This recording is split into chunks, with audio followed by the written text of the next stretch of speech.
মথুরাপুরে অমিত শাহের পাল্টা জবাব প্রস্তুতি। 8ই মার্চ জনসভা করবেন অভিষেক বন্দ্যোপাধ্যায়। সভার মাঠ পরিদর্শনের কাজ শেষ করেছেন দলীয় কার্যকর্তারা। কেন্দ্রীয় স্বরাষ্ট্রমন্ত্রী অমিত শাহের সাম্প্রতিক মন্তব্যের পাল্টা জবাব দিতে আগামী রবিবার দুপুর 2টো নাগাদ মথুরাপুরে সভা করতে আসছেন সর্বভারতীয় তৃণমূল কংগ্রেসের সাধারণ সম্পাদক অভিষেক বন্দ্যোপাধ্যায়। তার সভাকে কেন্দ্র করে ইতিমধ্যেই জোর প্রস্তুতি শুরু হয়েছে। যে মাঠে অভিষেক বন্দ্যোপাধ্যায়ের জনসভা হওয়ার কথা, সেই স্থান পরিদর্শন করেন মথুরাপুর লোকসভা কেন্দ্রের সাংসদ বাপি হালদার। সঙ্গে ছিলেন অ্যাডিশনাল এসপি কৌস্তব দীপ্ত আচার্য, মথুরাপুর থানার ওসি ত্রিদীপ সাহা, ব্লক সভাপতি মানবেন্দ্র হালদার, যুব সভাপতি রাজা পুরকাইত সহ প্রশাসনের উচ্চপদস্থ আধিকারিকরা। সভাস্থলে নিরাপত্তা, মঞ্চ, দর্শক আসন ও যানবাহন নিয়ন্ত্রণ নিয়ে খুঁটিনাটি বিষয় খতিয়ে দেখা হচ্ছে।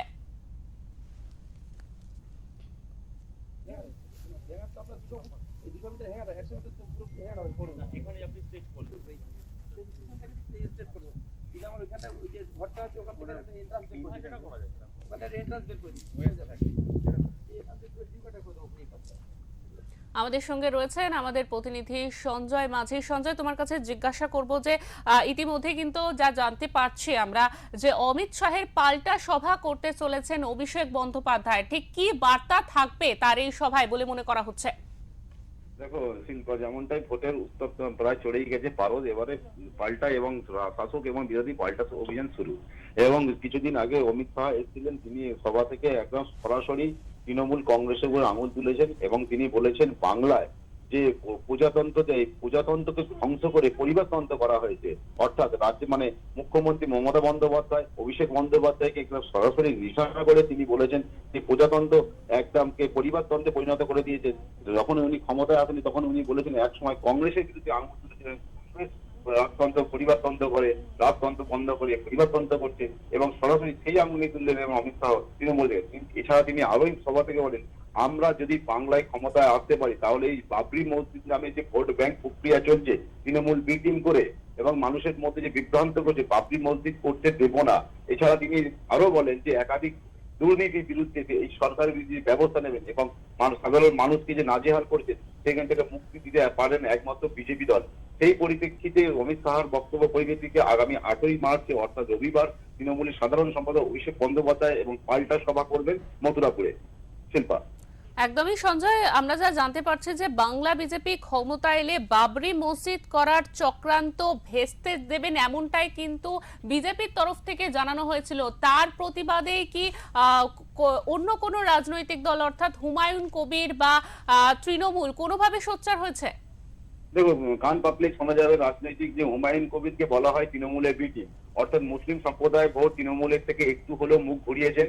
সেই মুখ ঘোরানোর কেন্দ্র করে খুব সুকৌশলে হুমায়ুন কবিরকে একটা দল তৈরি করেছেন। সেই দল তৈরি করার পরে সেই মুসলিম ভোটটা যাতে সংরক্ষিত থাকে, পরবর্তীকালে সেই মুসলিম ভোট দলটা যাতে ভেঙে বিজেপিতে জানা যায় সেই জন্য সেই ভোটটাকে ভাঙার জন্য যে সুপরিকল্পিত করে হুমায়ুনকে বিটিম বলা হয়। কিন্তু একাধিকবার হুমায়ুন কবিরকে প্রশ্ন করা হলে তিনিও বলেন যে আমি কোনো টিমের নয়, আমি আমার দলের জন্য করেছি এবং সাধারণ মানুষের জন্য করেছি, আমি মুসলিম নেতা হিসাবে করেছি এরকম বলে। কিন্তু এখানে বিজেপি সরাসরি অমিত শাহ সেদিন এসে বলেছিলেন যে এখানে যে পরিবারতন্ত্র যে কোর্স করছে চালিয়ে যাচ্ছে, মানে প্রজাতন্ত্রের ব্যাপার নিয়ে সাধারণ মানুষের কোনো দিকে দিচ্ছে না, শুধু একের পর এক রাজতন্ত্রে পরিণত করে দিয়েছে।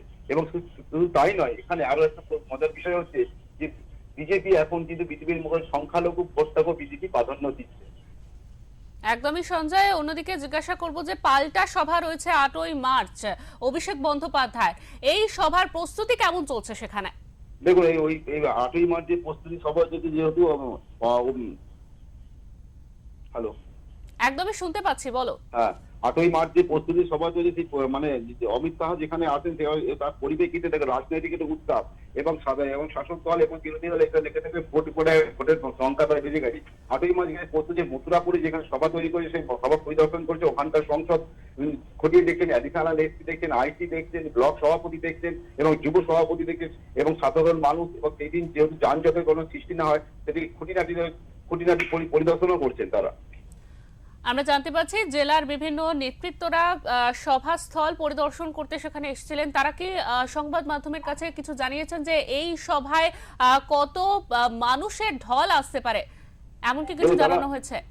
তারা যেমনটা জানিয়েছে যে অমিত শাহ যে সভা করেছে, যে বাংলার নামে যে কুৎসা রাজ্যের স্বরাষ্ট্রমন্ত্রী যে কুৎসা কথা বলেছেন, বাংলাকে যে বিরোধিতার কথা বলেছেন এবং বাংলাকে যে পরিবারতন্ত্রের মধ্যে তুলনা করেছে, তার পরিপ্রেক্ষিতে সাধারণ মানুষ এখানে প্রচুর সংখ্যক আসবে এবং তাদের বসতে যাওয়ার মতো পর্যাপ্ত জায়গা হবে না, এত সংখ্যক মানুষ আসবে এবং যাতে কোনো রকম বিশৃঙ্খলা না হয় তার জন্য অ্যাডিশনাল এসপি স্বয়ং ছিলেন, থানার আইসি এবং থানার ওসি এবং ব্লক সভাপতি এবং ওখানকার যে সংসদ বাপি হালদার তিনি স্বয়ং ছিলেন নিরাপত্তা ঘুরে দেখে সাধারণ মানুষের পাশাপাশি। যেহেতু অভিষেক বন্দ্যোপাধ্যায় আসবেন, অভিষেক বন্দ্যোপাধ্যায় আসা মানে বাংলায় একটা জোয়ারের সৃষ্টি হয়। অভিষেক বন্দ্যোপাধ্যায় বক্তব্য কি দেবেন এবং সামনে ইলেকশন এবং অভিষেক বন্দ্যোপাধ্যায় দলের কর্মীকে কি বার্তা দেবেন, দলের কর্মীকে চাঙ্গা করার জন্য কি বার্তা দেবেন, তার জন্য মূলত ধরে নেওয়া যায় সাধারণ মানুষের ভিড় যথেষ্ট পরিমাণ হতে পারে।